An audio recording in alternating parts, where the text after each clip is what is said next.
Welcome in, latest episode of that SEC podcast. I'm your host, Mike Bratton.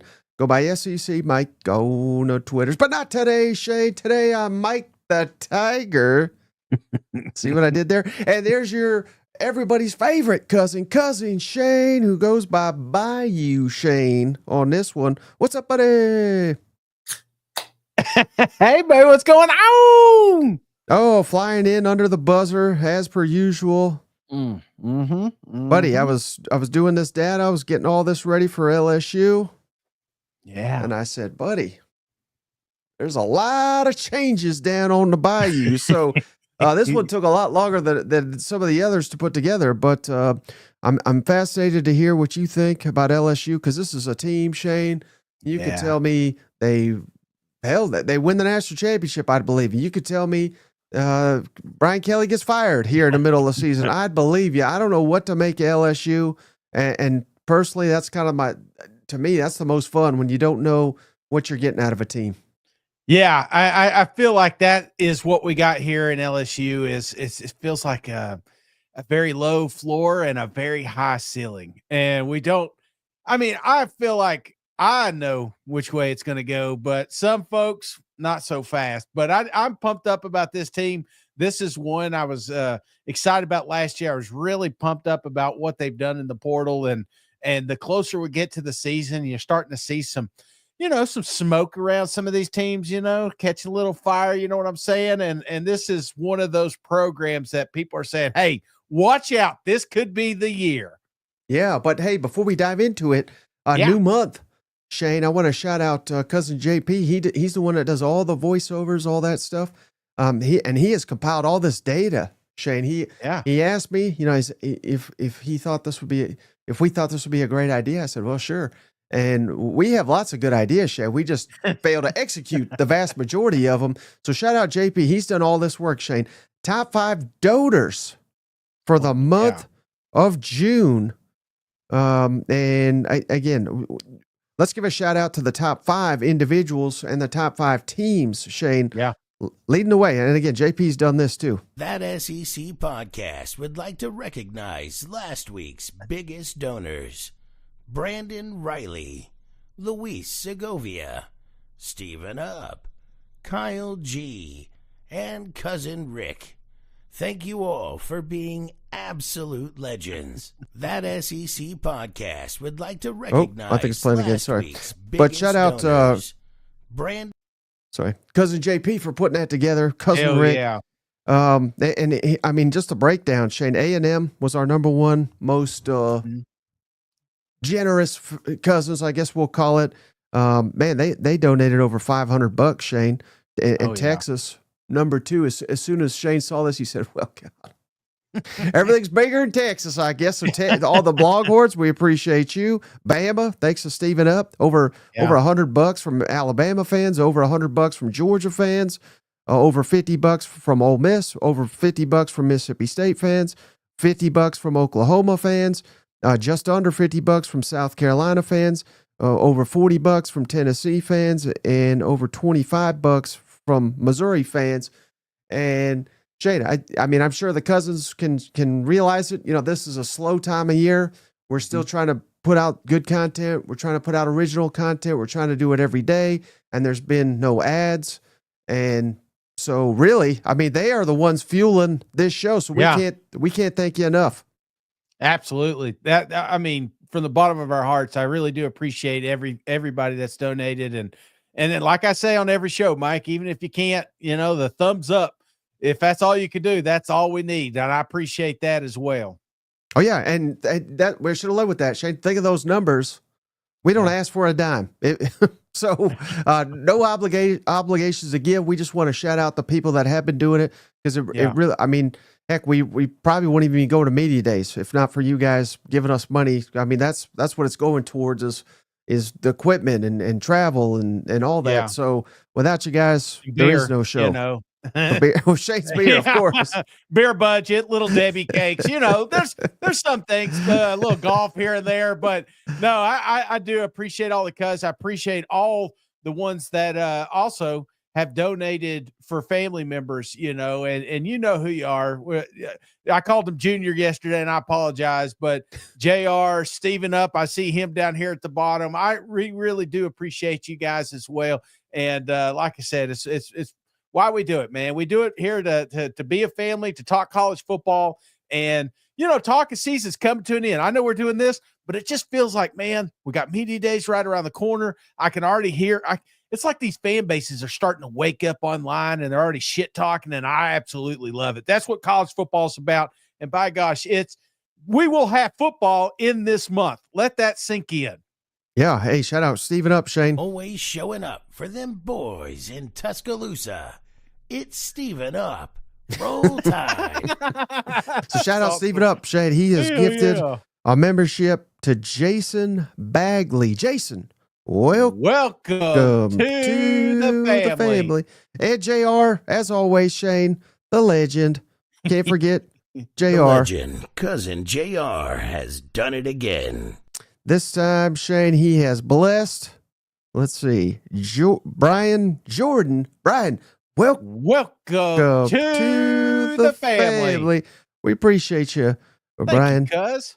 And JP, man, these comments are flying in so quick. It's hard to read them. But please don't forget to shout out your team when you donate or a gift membership. That way we can rank the fan bases too. So that's a request from JP. Well, again, he's the one behind the scenes doing all this work. So we appreciate you, JP. This show's not the same without you. This off season, and it's not even our doing, Shane. Mm-hmm. It's like it has improved the show so much with all these sound effects, and he's the one doing all the work. I'll tell you, man. I mean, we're this close to kicking Flying Hawaiian out and bringing him to media days with us. Hey, real quick. All right, so we're gonna do LSU, right? Yes. Shout out Clint real quick. He gave us $5, so he gave us a donation. So we got to address this. I know this show's about LSU, go Tigers, but can you touch on Paul anointing Arch Manning the second coming of Tim Tebow? I don't know if you saw this, Shane. Anybody that missed it? So for anybody that missed it, Paul Feinbaum was on ESPN. I think it was like Get Up or something, nationally televised. And yeah, he said it. He said Arch Manning, I think he said best quarterback since old Tim Tebow rocked into college football. So, bad. Well, I don't want to talk bad about my friend Paul, but I'll just say I strongly disagree with that statement. That's about as kindly as I could put it. You know what? Well, I think it should have been what, again, I love Paul as well, and we're going to get to talk to him here shortly, but I think maybe the hype, we haven't seen this much hype from a young quarterback since Tim Tebow. And a lot of folks don't remember that, but Florida Gator fans were foaming at the mouth to get this kid on the football field, even though they had a fantastic quarterback and Chris Leak. You know what I'm saying? It's like anytime and every time. It felt like last year when Arch had a couple of plays in there, a couple of games, it felt similar to Tim Tebow comes in for a jump pass at the goal line type situation. But to say that he's the best, no, I'm not there yet. I've got to see it on the football field. But can he be? Well, hell yeah, he can be, man. In fact, he could be better. Because if I could guarantee you anything, I guarantee you this kid stays in the NFL a little bit longer. No Tim Tebow. Yeah, well, he did throw for 900 yards. Shout out cousin Mike. He says Feinbaum ate too much cornbread hemp. Oh man, then we got one more, Shane. $50, man. Hell yeah, thank you, cousin Brian Jordan, who just got gifted a membership. Since today is all about LSU. 50 to 30 was the last Georgia LSU. Oh man, we're doing this again. We're just gonna bury the team. We appreciate you, Brian, but yeah, that was the game. If you remember, how could you forget? Where I believe field goal. Well, not only that, but it was. I'm trying to think who was that. Who's the guy for the Eagles now? Man, his name escapes me. He's the elite defensive lineman, Jalen Carter, who just picked up old Jaden Daniels like he was a rag doll. You know what I mean? Oh yeah, no, absolutely. This is a game that we tried to make relevant, and then when we watched it, we're like, oh yeah, these two guys are not the same. All right, let's delay no longer, Shay. Let's jump into LSU. Again, quick recap of what they did last season, of course, 9-4 overall, 5-3 in the SEC. And, you know, I think at the end of the day, a little bit of a disappointment. I mean, with that now in the 12-team playoff era, you really need to be going to the playoffs more often than not at LSU. Of course, you know, we can't all do it. That's the thing about the SEC, Shane. I think right now there's about 8 to 10 fan bases that expect to go to the playoff every year, and LSU's right in that mix. But it was a heartbreaker losing to Southern Cal in the opener. But it was that run, Shane, with losing to A&M when you had a 10-point lead on the road. You couldn't defend a mobile quarterback, and then you surely couldn't against old Jalen Milroe. And then the heartbreak against old DJ Lagway and Billy Napier. How you let that one slip away, I'll never know. But, man, at that point, I was done with Brian Kelly. But then they come back and win 3 games to kind of cool the waters here. But what's your lasting thought on last year's 9-4 LSU season? It was, I mean, again, you look at wins, loss, you think, hell, this was a decent year for LSU. But for me, it was the losses, how significant they were. The season opener, yet again, embarrassing. I mean, we streamed that one. Remember? We watched this one live with the cousins, and damn, I don't know if we were bad luck or what, but it was absolutely embarrassing. And then you go down to College Station, and now, you know, we're trying to get back. LSU's back. They just beat Ole Miss. They beat South Carolina, you know, and then all of a sudden it looked like damn Marcel Reed had a day, like he was damn Tebow. You know what I'm saying? And then you remove that, and it was the close. It's just that for me, it was just how bad the losses were. Not so much point wise, but just how embarrassing it was for the LSU football team. And even at the end, it felt like Death Valley itself. The fan base kind of took a step back. That Alabama game, it was not the Death Valley we were used to, and this is why people are hesitant to put them in their stadium rankings just because of the way the season ended. So, I obviously last year was a big disappointment, but you know, again, it's last year. Yeah, I think our buddy T-Bob, a piece of him died that night when Alabama went in there. Barstool. He's like, the hell with this place. I'm gone. If Coach Kelly ain't gone, I'm leaving. But here he is, old Kelly. Shane, I get it. I mean, hell, he's got one hell of a track record. If you include his Grand Valley State, which kind of, I mean, he was there, but that's not major college football. But 292 wins.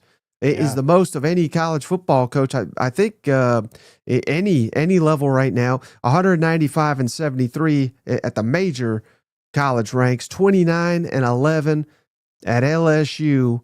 But man, again, is he terrible? No, but to me that we've kind of like taken slight steps back each season. Now that's because he had such a great first year. They won the West. Nobody saw that coming. Remember, when he came in, they had like 36 scholarship players, something insane. But here's old Kelly against the SEC. And again, this is LSU, buddy, where we've won national championships, the last 3 coaches. That's what he said he came down here to do.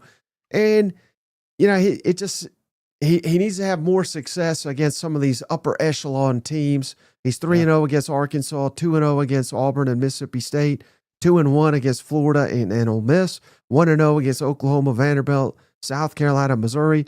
But he's got a losing record, 1-2 against Bama, 1-2 against A&M, 0-1 against Tennessee, and 0-1 against Georgia. So we want to see more of the wins against the elite of the elite. You're not going to do it every game, but it's a high standard at LSU, Shane. Yeah. And I think he's not awful, but I don't know. I'm just searching for more right now. Well, and you should be, Mike, because, you know, we saw Saban not too long ago. He was down there accepting an award in Louisiana, and he talked about, you know, raising the standard down there, the bar, if you will. It was moved when Saban was there, and then national champions after national champions after Heisman's after Heisman. So this is a team, when you think Blue Bloods, you think they should be the top. When you look at Bama, A&M, Tennessee, Georgia having a winning record against you, that's not the standard down there in Baton Rouge. So, yeah, I feel like it's unfair, but it's not. You took this job, and there's a lot of coaches that would absolutely love the opportunity to build a program down there in LSU. And I felt like that year one was a highlight, but it's what you've done after that. We kept saying, well, man, if they could do that year one, imagine when Coach Kelly gets all of his guys in there and they have all these scholarship players and oh shit, Jane Daniels, this is the best quarterback I've seen since Tim Tebow, says, Feinbaum. And then all of a sudden we're like, we can win a Heisman, but we can't win the SEC. So I feel like, again, it's the ebbs and flows of this program, and they're expecting a huge ebb, if you will, this come up season. Hey, shout out to cousin Robert Jenkins. Shane, he's a big Ole Miss fan. Yeah. It doesn't matter. Them yellow britches are drunk. And hey, I don't know if that's supposed to be a backhanded comment or not, but it's factually accurate. They have a hell of a time down there.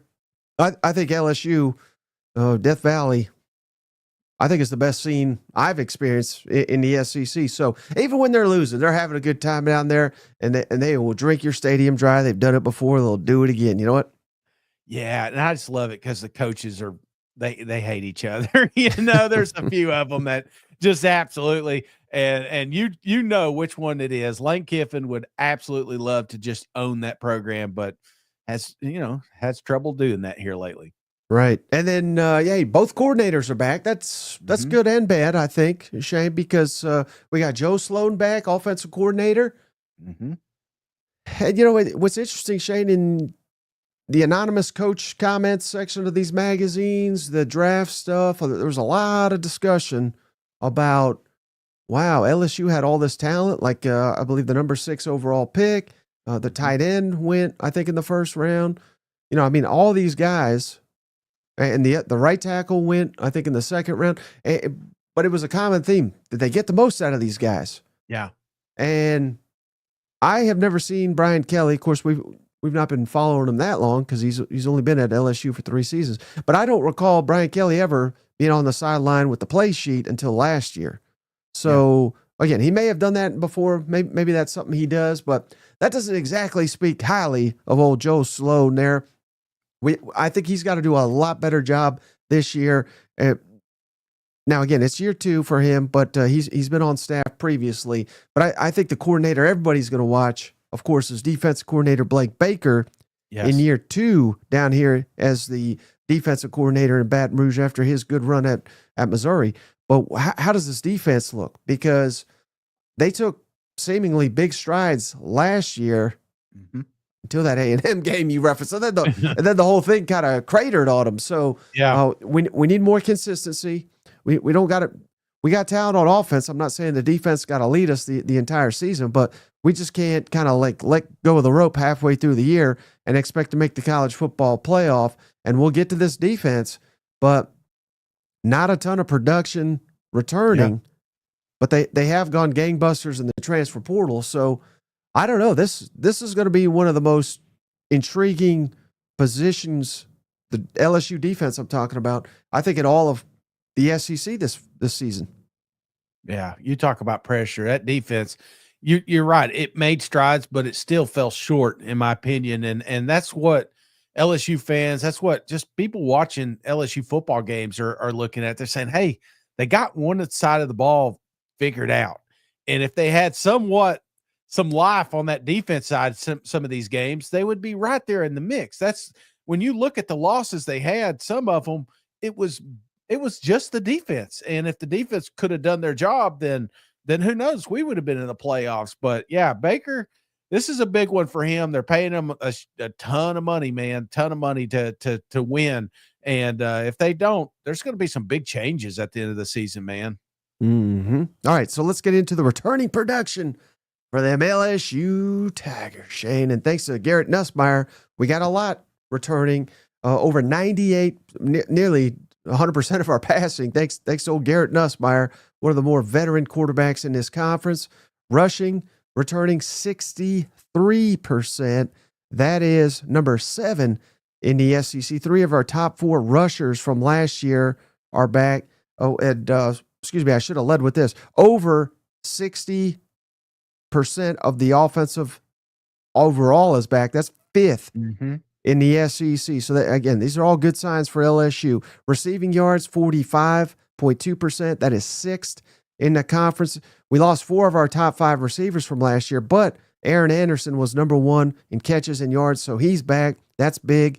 Now, the only concern here on the offensive side of the football, Shane, offensive line snaps, just 35% from last year are back. That is 11th in the SEC.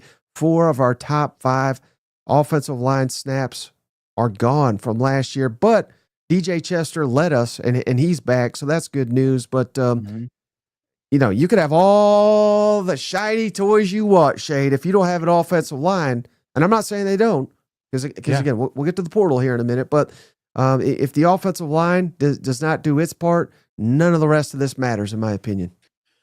Absolutely. I agree with you. But I want to go back to that first one there, man. And you know, the fun topic is quarterback rankings and expectations. Do you think people are sleeping on Nussmeier? And again, I know Vegas isn't, but it doesn't seem like he's one of the, you know, I want to hear about Klubnik, or I want to hear about Arch Manning, or, you know, it just doesn't seem like the first 3 names when you mention quarterbacks in the SEC. Garrett is one of those. Do you think folks are sleeping on it? I mean, this is a 4,000-yard passer, you know? Right. Well, perhaps, but I don't know. I think it's burned in some people's memories. I don't want to say meltdown against A&M, but he really killed them with some costly turnovers. Now, is it his fault that Jalen Milroe rushed for about 600 yards on LSU's defense? No, it is not. But again, so you get outdueled in that one.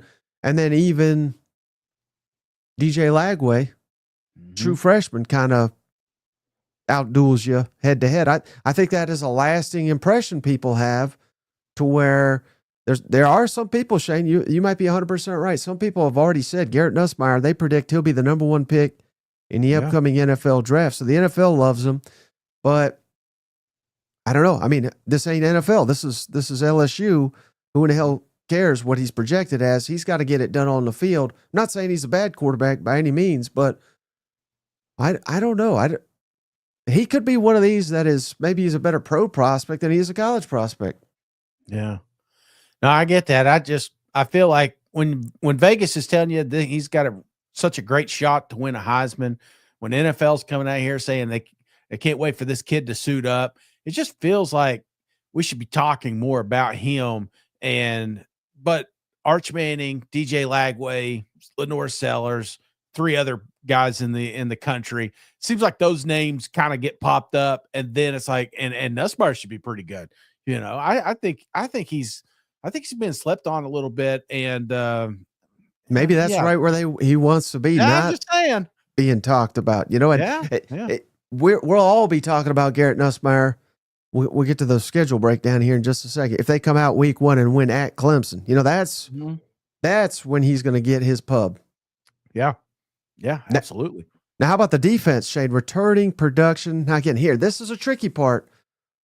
43% of the defensive production from last year's back. That's 13th in the SEC. Shane, tackles, just over 30%. That's 10th in the SEC. Tackles for loss, 33.3%. That's 12th in the SEC. Only one of the top 9 tackle for loss tacklers is back from last year, 1 of 9. Interceptions, 50% back. That's 11th in the SEC. Passes defended, just under 52%. That is 10th in the SEC.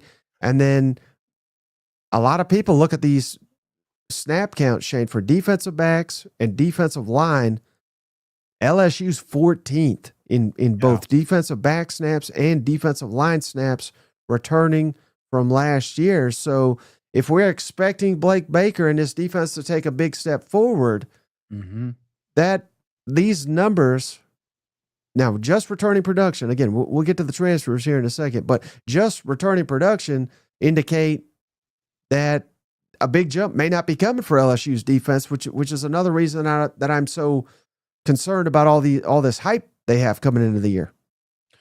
Well, brother, there was a point not too long ago, I was extremely worried about this football team. I thought it was imploding with the way the portal was hitting at first. This was before they're receiving, and these were kids just entering. And then you look at the returning production. I was like, man, was last year their shot? And yeah, so I quickly I quickly stopped panicking when they started having kids coming back down there. But we'll get to that in a second. But yeah, I'm not. Let's just say I was worried, and now I'm not so much worried. Well, I think I'm a little bit worried. But all right, let's get into the portal. Now, here's where we shine, Shade.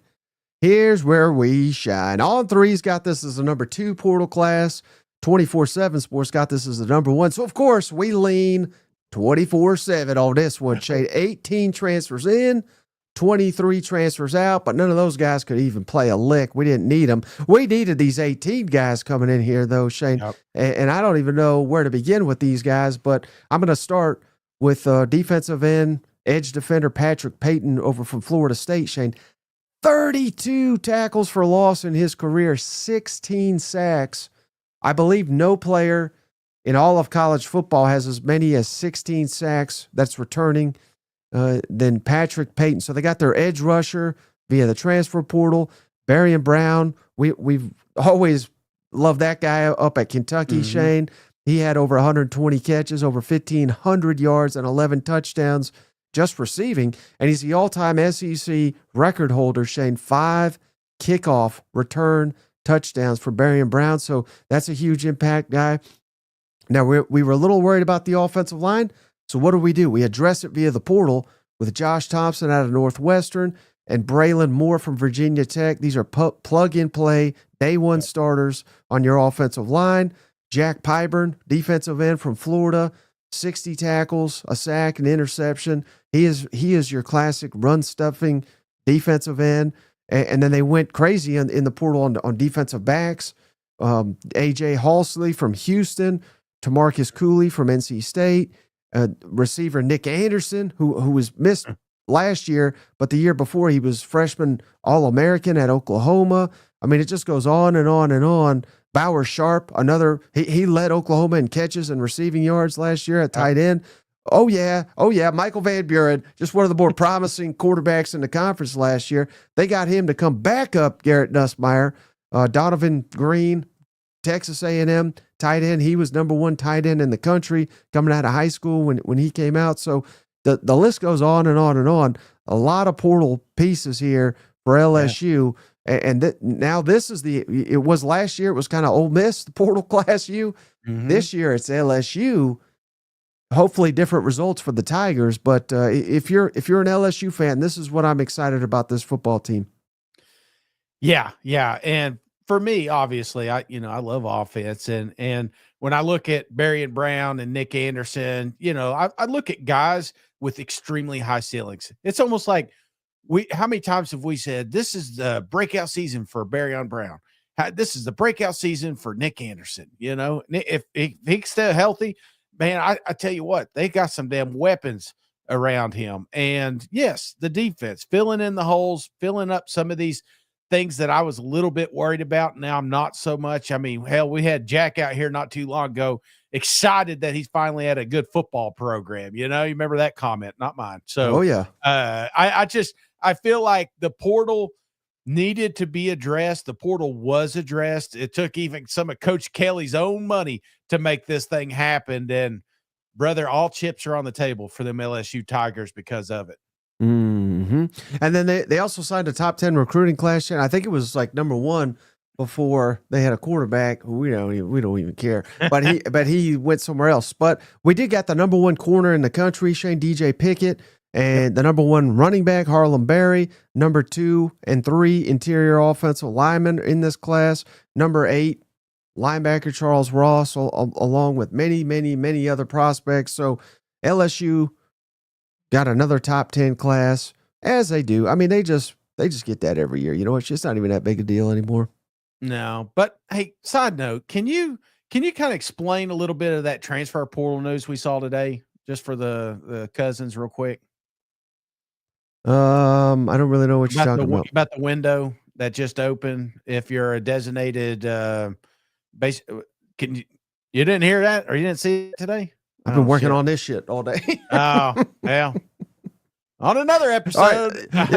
Let's get into the projected offensive depth charts here, Shane, for them LSU Tigers. Now, again, not a ton of transfers, but again, we're shoring up potential holes in our roster. So the transfers we did get could be huge impact players.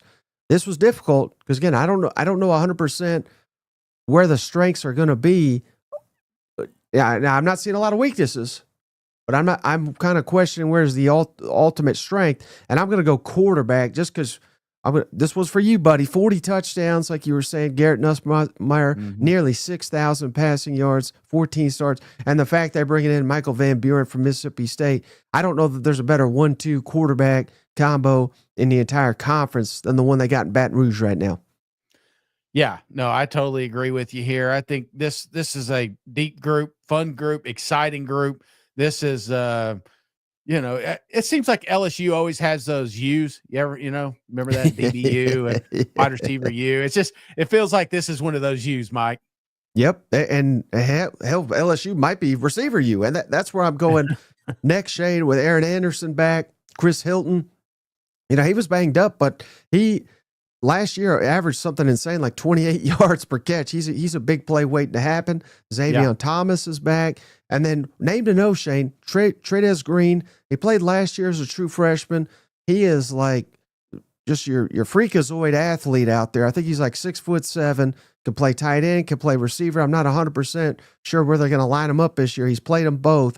But Trey'Dez Green could be a huge breakout star for them LSU Tigers. So receivers, tight ends, I'm grouping them together. I think that's your second best. And that, I didn't even mention Barry Brown, Nick Anderson, and Bauer Sharp. So very talented group of receivers and tight ends. Next, I'll go running backs with Caden Durham. Man, all SEC freshman last year, true freshman, over 750 yards, 6 touchdowns. He could be the breakout star of the entire SEC. He's another one to keep your eye on. Caleb Jackson's back. And then we mentioned that number 1 running back prospect, Harlem Berry. So add him to the mix. I mean, number 1 player, Shader, they might be 3rd string, might be 4th string. Who knows? LSU's loaded. And then I'm going offensive line last with DJ Chester. He's back as our lone starter. And then the transfers, Josh Thompson, Braylon Moore. And then, just a couple elite freshmen coming in here to be backup. So again, offensive line, that's kind of the big mystery for me for LSU this fall. Yeah, I'm right there with you. Is that one of your biggest camp questions right now? Oh, yeah, we're jumping ahead. But yeah, the offensive line is the question because if we get the offensive line resolved, I think this could be a playoff team. I really do. Oh, shit, Mike. I like the way you're talking. Go Tiger. Now, here's the defense, Shay. Projected defensive depth chart. Now, there's a little bit different story. Transfers everywhere, right? So, not a ton of returning starters, but the ones we do have. Oh man, I screwed up on the graph too. Whit Weeks is not a transfer, obviously. He's a first-team All-SEC player, but because of Whit Weeks, because of Harold Perkins, because of Wes Weeks, I put the linebackers as the number 1 position group on the defense here. Well, Whit Weeks, one of the best players in all of college football. He is outstanding. Number 2, I'm going to go defensive line, Shane, with the transfers, Patrick Payton, Jack Pyburn. Yeah. And then we got some young studs like Dominic McKinley coming in here. And we missed Jacobian Guillory for much of last year. He was the lineman that went down, unfortunately, I believe in the second game of the year, lost for the season. Getting him back in. So he really is technically a returning starter. They missed him desperately last season on the defensive line. And then third position group, I'm going defensive backs. And it's not because they're like bad. I mean, these guys got a wealth of experience in college football, but a lot of it is away from LSU. So I'm just kind of curious how all the pieces fit together on the defensive backfield. That's one area, of course. Communication is going to be key. Throwing all these guys together, how quickly can they acclimate? And remember, they got at Clemson week 1. So you miscommunicate 1 or 2 times, it may be a touchdown for Clemson. I mean that's what we're looking at here. So the big mystery for me is how all these pieces fit together. But out on paper, one of the more talented defenses in the country. Yeah, I mean, if you're looking at, On Three or Rivals or whatever they are now, you know what I'm saying? It's like if you remove the names and just saw the stars on this football team, you'd say this team is absolutely loaded. Yes, it is a names team, but can it plug and play? We've seen teams do this. We've seen teams have success. Hell, LSU's had success doing that, but yeah. It's easy to say it, Mike, but we got to see it. You know what I'm saying? And they're jumping right to the damn fire week 1. Mm-hmm. And then real quick here, we got special teams, of course, Shane. Kicker Damian Ramos, he's back. He's made nearly 80% of his field goals, so we're solid there. But the punter has been a disaster here the last couple of years. So what we do, Shane, we go to Middle Tennessee, right down the road from where I'm at, and get us Grant Chadwick. That's all I know about him, but I'm sure he's a hell of a guy and a hell of a punter, Shade. So we got that fixed. So now coming into fall camp, what is the biggest question marks? Kind of already hit on the offensive line, but that's going to be so paramount because again, let's throw this up on old Nuss. Negative rushing yards. Now that's because he's got sacked last year, right? He is not a guy to where, if the pocket breaks down, I mean, he can't run. He's not a statue back here. But that is, I think, all the more important for a quarterback like that is not going to kill you with his legs. Yeah. We have to keep this guy upright, particularly with 2 new offensive tackles and some interior pieces coming in here. We got to protect the golden goose back there. You know what? Well, and I don't think we need to throw for 10,000 yards. I feel like there needs to be a little balance, and that's one thing that we've got onto the LSU Tigers. Because they've had moments, they've had flashes of a running game, and you can't do that if you're having problems up front. And right. I'm right there with you. A couple of bad snaps, a couple of bad plays, and then all of a sudden you're playing behind the chains again, and you're asking your quarterback to win these football games. Mm-hmm. And then the other one, we kind of already hit on this too, but just putting all these pieces together on the defensive side of the football. Yeah. Harold Perkins, can we finally unlock? I mean, his stats are pretty prolific. It's not like he's a bum out there, but it just seems like he's kind of like Brian Kelly, Shane, where his first year we were like, my goodness, this it might be the best in the damn sport, but he's not quite been that. Yeah. Can he get back to that? That's a huge question mark. Again, new pieces on the defensive line. How do they acclimate to this defensive system? I think Blake Baker, I guarantee you, if he's being honest with you, he'd take this collection of talent over last year's. I think any coach would. But just because you got a bunch of talent doesn't mean they're going to work together. That's the real test for Blake Baker, getting them all on the same page, making sure they're up to speed. Because, again, you got Clemson week 1, you got Florida week 3, you got at Ole Miss week 5. So there's no time to, we'll get this solved by midseason. By midseason, you could have 3 losses if a defense is not all on the same page. Yeah, and it's going to take some dudes in that locker room to get everybody on that same page. It's not just coaching. We want to blame the coaches, second we blame the players, but truthfully, sometimes for a defense to have life, to be a unit, they have to have some accountability. They have to have some ownership in it. And I feel like there's some potential there. There's some dudes that we'll probably see at media days, but how bad do they want it? Do they have a captain on that side that just kind of takes those reins? That's another thing I'm looking forward to. Mm-hmm. All right, so let's look at the schedule real quick here, Shane. Over under 8.5 for them LSU Tigers. 7-1 odds to win the conference. 17-1 to win the national championship. I like those odds. If I'm an LSU fan, this is one of the lowest ones we've seen in our recent team previews here. But a lot of landmines. I mean, literally, I think every road game. And I'm not even trying to be cute here. Even Vanderbilt these days, hell, they've beaten number 1 last I checked. They did it last year. So every road game I think is going to be tough. I think you got to bring your A game for most of these to come away with a win. And Florida, South Carolina at home, A&M. Florida and South Carolina very well could have the best quarterbacks in the conference, not named Garrett Nussmeier. So a lot of landmines on this schedule for LSU. Yeah. I mean, and they're away games for me. I feel like last year I'd love to have Bama at home again. I'd love to have Ole Miss, Oklahoma, but I feel like some of those games that kind of put you on blast last season, those are the ones that you're going to have at home and you can't afford to lose. So it's just the road games for me, man. I like the schedule. I do. Out of all the teams that we've done here, it's not the easiest. It's definitely not the hardest, but it's winnable. And I'm looking at 8.5. I feel like this is one of the better bets in Vegas right now, man. Ooh. Well, all right, let's break it down, Shane. Win, loss, or toss. Yeah. This is how I see it here. You let me know if I'm just being crazy again. But I'm seeing, I thought there'd be a little bit more surefire wins, at least as how I have it. I may be totally wrong here, but I'm going games that should be wins right out the gate. Of course, Louisiana Tech at home, Southeast Louisiana at home, South Carolina with 2 weeks to prepare at home, Arkansas at home, Western Kentucky at home. Oh, and I'm sorry, I skipped at Vanderbilt. I think should be for LSU fans a win there. So I got 6 games on paper should be wins.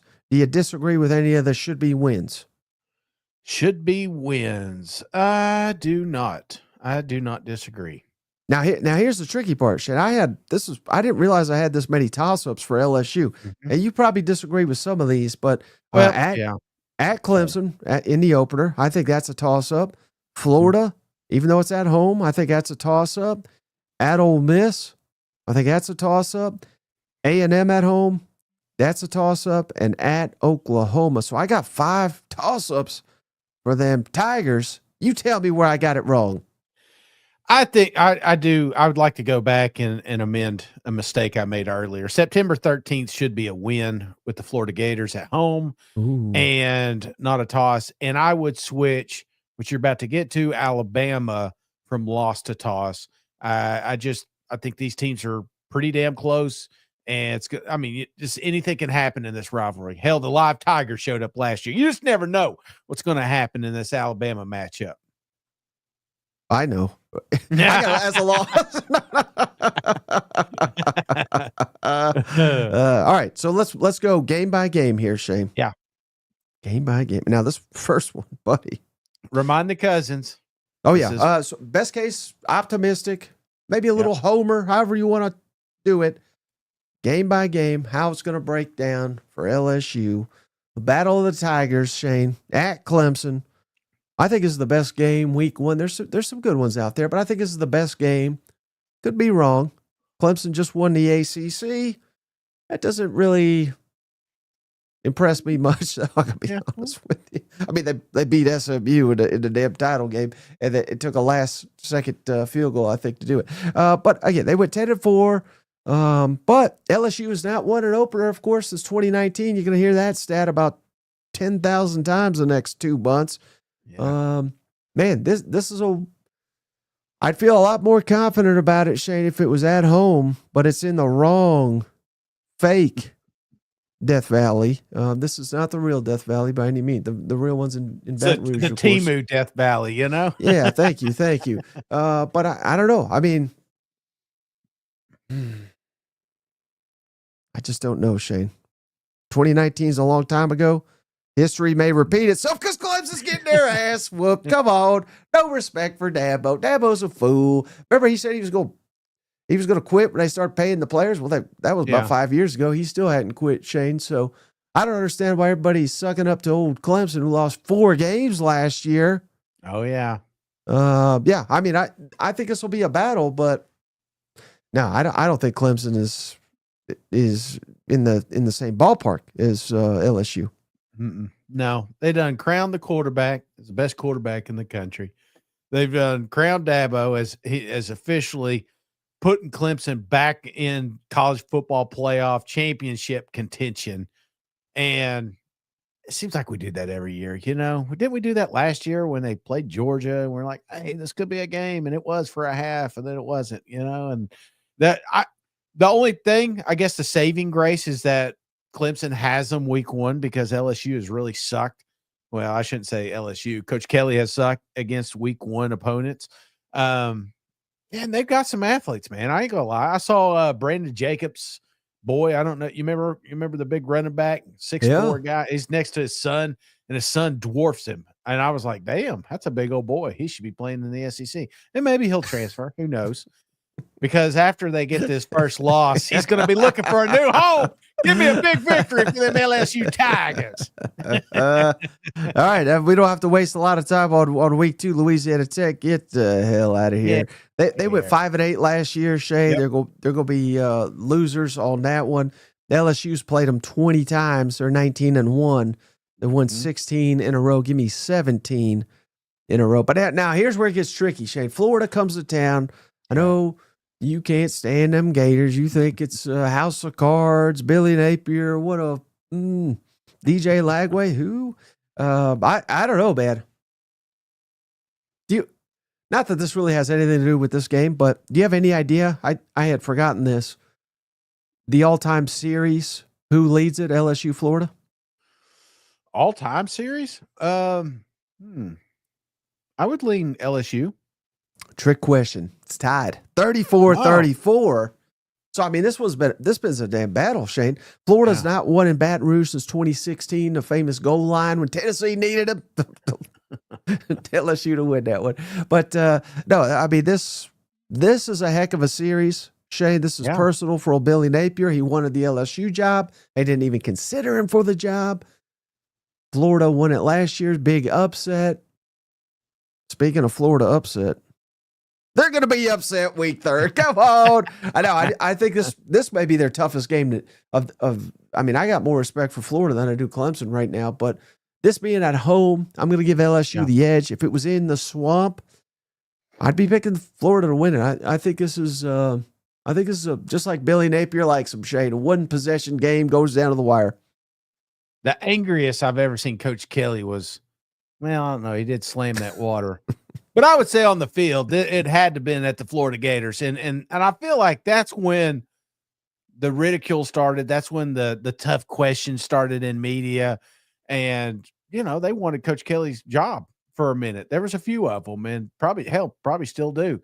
And you lose to Florida again, there's going to be the same people asking the same questions. This LSU Tigers, as much as I said I like their schedule, maybe one of the toughest first 3-game stretches in the country, and there is a lot of pressure for Coach Kelly to be successful here. And I think they'll have success with those Florida Gators. It'll be close, Mike. This could be a damn dogfight. It seems like it always is, but I got LSU winning yet again. Yeah. Well, if they're 3-0, it's a lock. They're going to be 4-0 because Southeast, Eastern Louisiana, I don't even know what the team name. It must obviously it looks like a Lions, so they're probably the Lions. But you could tell me there's something else. I would believe you. You know what? Looks like the Biltmore State Lion. When the gargoyles sitting out there. All right, now it gets real, Shane. Because we're back, rivalry game. Again, I guess you could call Florida right. I don't think. It's interesting, Shane. I don't think Florida and LSU consider each other rivals. Yeah. That's one of my favorite games in all the conference. But that's neither here nor there, because who they really consider a rival, Shane, is Ole Miss. And Lane Kiffin, Brian Kelly, no love lost between those two. They're not in the text thread. Not, I can promise you that, boys and girls. LSU leads the all-time series by a wide margin, by over 20 games, but Ole Miss has won the last 2 in Oxford. Shane. So this has been developed into a nice little series. I have this as a toss. I have this as a loss. Ooh. I think LSU gets their first loss. And here's my rationale. Again, I have Clemson as a toss. I have Florida as a toss. I have this game as a toss. You're not going to win all your tosses. No. I hate to tell you. I mean, literally nobody does, unless you're Indiana and you're not playing anybody.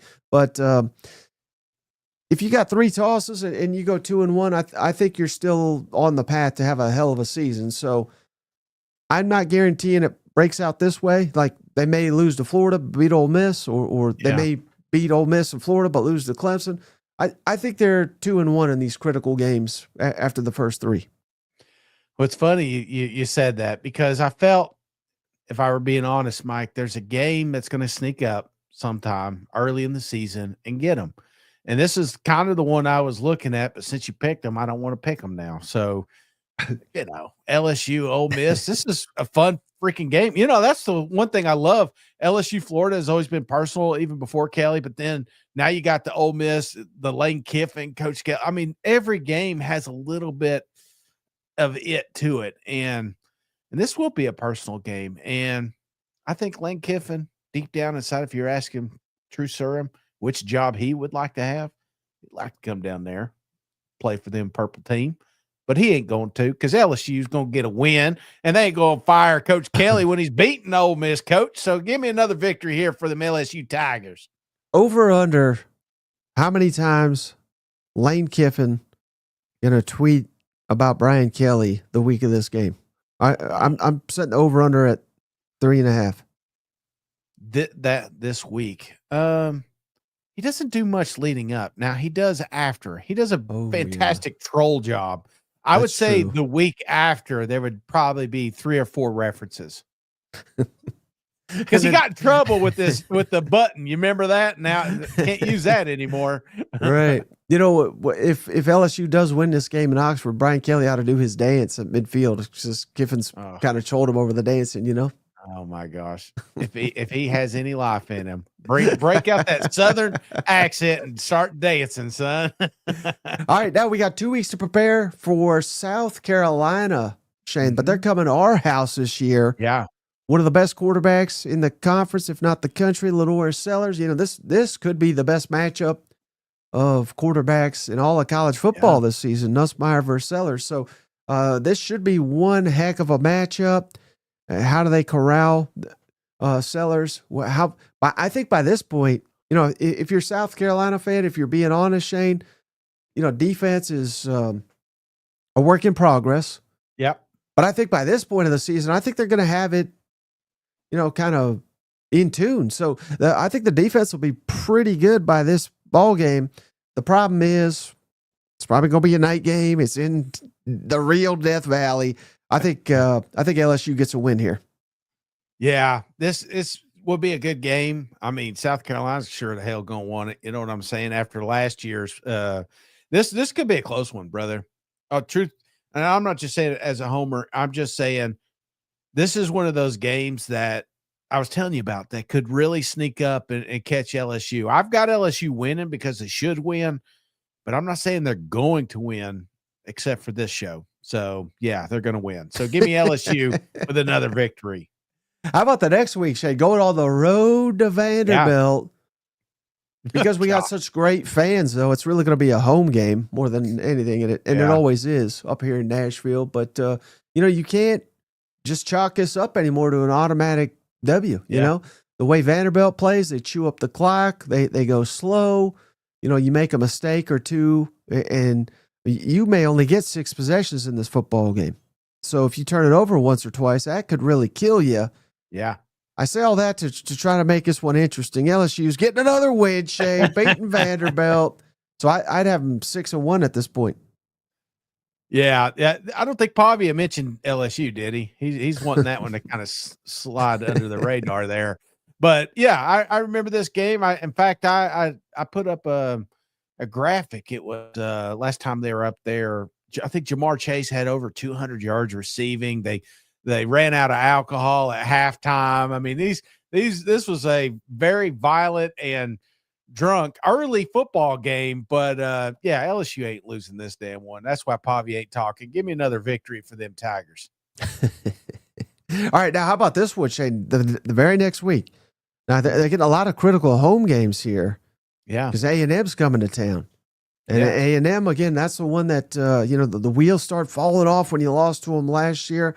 I think A&M is going to be a very, very good team, perhaps a playoff team that level. So this by no means is going to be easy.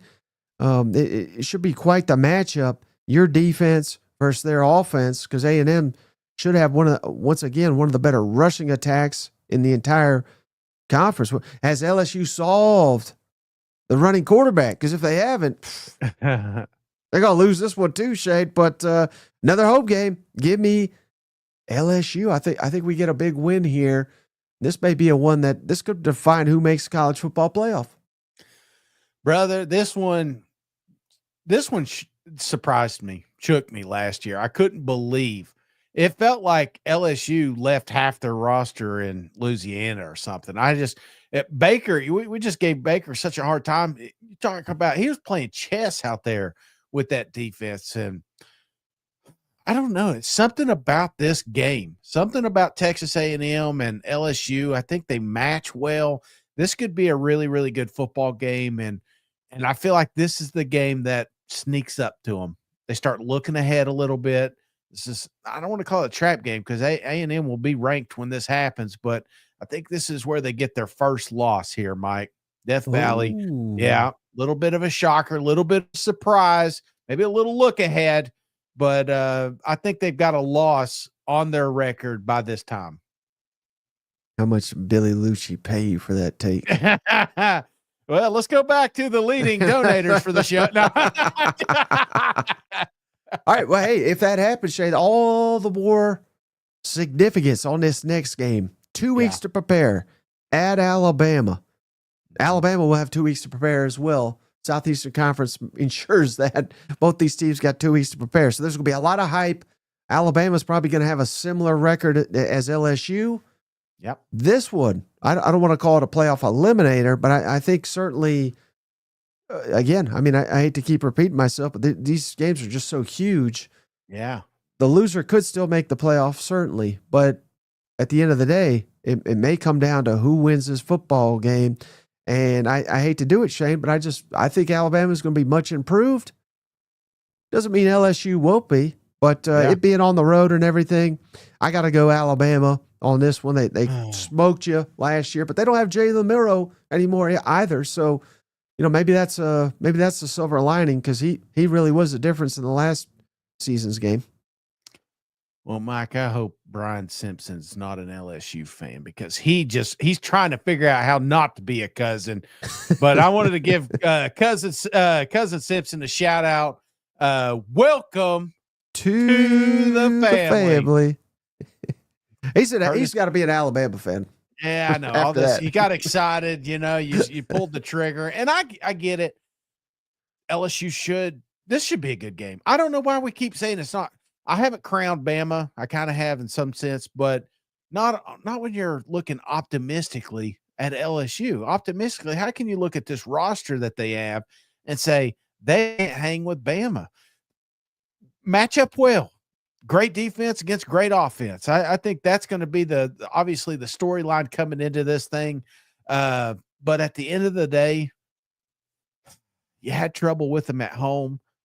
How are you going to win on the road? We looked at all those wins, losses, Georgia and Bama leading the country. It's just unreal. I think LSU gets a victory here, baby. The last time, I think Trump was in town the last time that happened. But I think this is going to be a good football game. I think this is LSU's championship right here. They're going to put this one up. This is why they got in trouble with A&M. They go to Tuscaloosa and get a victory here. They were just looking ahead. That's it. Brother, that's the way it is. 2025, man, there is every single Saturday your team can lose or win. You know what I'm saying? I truly believe it, top to bottom. This team, this is the most, what's that word you called when everybody's similar, the parity. I think there's a lot more parity in this league in 25 than there was in 24. Well, unfortunately, where there's not parity, Shane. Where's that?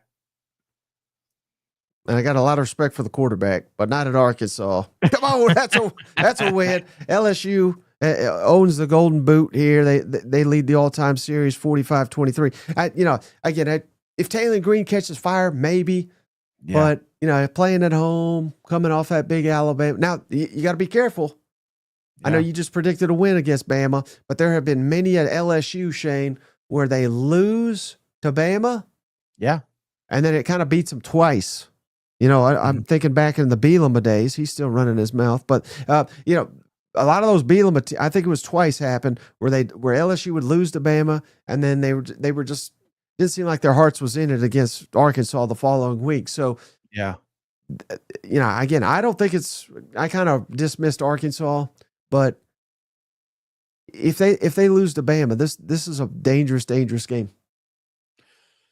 Yeah, and yeah. Trust me, Tennessee fan, I know exactly what the ceiling for that Arkansas team is. And again, that parity I was telling you about, this is a football team that can beat you. And this is one you don't want to get caught because now you're in November, man. You're one of those fringe teams. You're sitting there, could be the playoff team, could make it to an SEC championship. And it's always a game like this that sneaks in and gets you. But I don't think this is close. I think LSU wins this one big.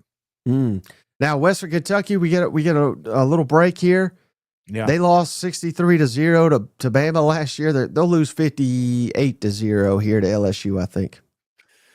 Yeah. Backups to get some reps. This is why we brought Van Buren in. Now, hey, I did not realize, Shay, but the more Oklahoma people that I converse with and talk with, they hate LSU. Well, I mean, I didn't realize that was like a bad blood type deal. I don't know if there's bad blood at all on LSU side. Yeah. But they might be walking into a buzzsaw here in Norman, Oklahoma. Again, I think Oklahoma's going to be much improved. I think they could be very well fighting for a playoff type spot this late in the season. This could be their final opportunity to kind of impress the playoff committee. I don't think going to Norman, Oklahoma is going to be very easy for LSU this year. I think it's going to be one of their tougher games. Give me the Sooners, Shane. I think LSU gets a loss. Again, this is another one I had as a toss. Yeah. I still have LSU with a winning record. I picked 5 games as tosses. I've given them a 3-2 record in the tosses. But unfortunately, that puts you at 9-3. And I think LSU just misses the playoff. Could be because, like you said, I mean, let's talk this scenario. Let's say my scenario is working right now. You're sitting there, you're 10-1. You're in. Win, lose, or draw, you're going to the playoffs, probably going to an SEC championship. You wonder what it's going to look like when you've got a 3-loss Oklahoma. I'm not saying they're going to be 3-loss, but we'll say it is. And they're looking for a signature win. This could be that signature win. Could be the one that stamps them and gives them the opportunity to get in the playoffs. So, yeah, I feel like this is a game that we may not talk about in September or October, but when November comes around, we're looking at a few matchups on who gets in, who gets out. And there may be a lot of teams begging Oklahoma to win this game so that they can get in. So, that being said, I don't think you're losing to the Sooners. And I've got LSU going 11-1. That's the ceiling. I think if best case scenario, if everything plays right, wouldn't blow my mind. I don't think it'd blow your mind if I told you LSU win 11-1 this year. I quite honestly, that would stun me. Really? What would you say? Let's do your scenario, 0 to 10. 10 being extremely stunned, 10. 1 being 10. 11-1. Jeez. Why do you hate Coach Kelly so much? Have you seen Brian Kelly coach a football game? I don't know, Shane. Offensive line is upheaval. Defense, I mean, 15th returning production, basically in all the important statistics. I think you're kind of overlooking too much. And I'm just willing it. And the fans, literally every LSU fan I've heard from this offseason, Shane, it's playoff or fire the damn coach. Yes. I don't think that is a good mindset to be in entering a football season. You know what I mean? Yeah. I don't think that's the standard at Georgia and Alabama and Texas and all this, but they ain't firing their damn coach if he loses a game he shouldn't lose. You know what I mean? I think they will eagerly fire Brian Kelly if he starts out like 1-2. Yeah, I mean 1-2. I'm assuming that'd be Florida and Clemson. Yeah. And I don't know. I just don't know about this whole firing thing. It's not like LSU's loaded, I mean, they got money. Don't get me wrong. They also have a way to get out of the contract without. There's a whole.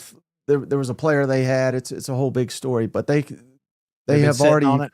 Yeah, so they may not even owe him any money. What if I were to tell you that? How much does that push him on the hot seat? Then his ass is up there. Yeah, I to be honest with you, when you take the LSU job, I forget this year. I mean, everybody's talking about playoff or bust. And the reason they're saying that is because when you take the LSU job, you're expected to make the playoffs in the first 4 years that you're there. Don't you think? Don't you think that's the standards? Absolutely. And I totally understand where they're coming from and being pissed off that they've not got to see it because they were so close making the SEC championship year one. You got to taste it. We got our guy, man. And then it's one disappointment after another disappointment. So I completely understand. And that's why I tell you, LSU's got such a pivotal 3-game stretch there at the beginning. And if they fail on that, then yeah, I'm right there with you. We'll pull that clause out and get him out of there. How about the most important games for LSU? And there's many to pick from. Yeah, I'm putting at Bama number one again. I think that winner makes the playoff. I think the loser doesn't. At Clemson week 1. Very rarely do I have non-conference in here for any of these team previews, but just given the history, given the streak of not winning in the openers, I think that sets the tone. Yeah, I think they may very well go 11-1 if they can win at Clemson week 1, and then the Florida game week 3. Do you disagree with any of these selections? I don't disagree with the teams, maybe the placement. I would flip-flop Florida and Alabama. Maybe Florida and Clemson. Florida needs to be higher. You know what I'm saying? Yeah. That's a big game early in the year, and LSU is not expecting you could talk to a rational, if they're out there, LSU fan and say, hey, could you see yourself losing to Clemson? Oh yeah. Well, I mean, if Coach kept blah, blah, blah week 1, could you see yourself losing against Bama? Well, if it depends on the refs and the, whatever, but you ask him, do you see yourself losing against Florida? And they're going to say, absolutely not. This is a team at home. We plan on destroying it after they just embarrassed us last year in Gainesville. So that's why I would have them just a little higher. No, I think that's completely fair. A shout out cousin Mike Andrews. Shane said, Shane finally getting real. I think that's when you said, fire his ass. Fire his ass. Get him out of here. He's back. He's back, baby. All right. So, hey, another preview down. Yeah. All right, let me ask you real quick, because you asked me the 1 through 10. Again, I've been asking you playoff for a lot of these. I don't even think that's a fair question because again, that's the standard down there, right? Yep. Year 4, they spent number 1 portal class, all this, got this quarterback, may never have a quarterback this good for a couple years, who knows? 1 to 10, 1 being not surprised at all, 10 being stunned. LSU wins the national championship, buddy. What would be your level of surprise 1 to 10? I would say 6.5. 10 being completely stunned, right? Right. Yeah, I'd say I'd be more stunned than surprised because again, it's tough. We're picking one team to win it all, right? And LSU, I'll be happy. They should make the playoffs, but can they win it all? That's why I've got them a slight toward surprise there. Yeah, this should be the year. This is the team, Mike. This is the team. Well, and I think this year, unlike some others, I don't know that there is a hands down favorite. Mm-hmm. So this you're right. Just getting there. I think you punch your ticket. You got a puncher's chance for probably the top 8 to 10 teams this year. I really do think that. Mm-hmm. And I just hope there's 6 SEC teams in there. There better be. There better be, or we riot. All right, buddy. So, hey, I think that's going to do it for this episode of the show. Anything else before we hop off the line? No, I appreciate all the cousins hanging out, all the ones that gave us the thumbs up. I appreciate everybody. Really, I do. It's it's fun. I love hanging out with my family. This is one of my favorite times of the day, and I hope everybody has a wonderful weekend. And it's what we're so many. We've only got 6 more Saturdays, something like that. Then we got college football. We're right there, son. So I'm ready. I'm pumped up, and I appreciate all the work that you've put in to this show to make it successful as well, Mike. I appreciate that. All right. So each and every one of you, thank you so much. We will catch you on the next one. All right. See you guys. Go Tigers. Hey, buddy, this beer's for you, Mike, and Cousin Shane. That SEC podcast loves the Pirate, and the Pirate loves that SEC podcast. Hail State.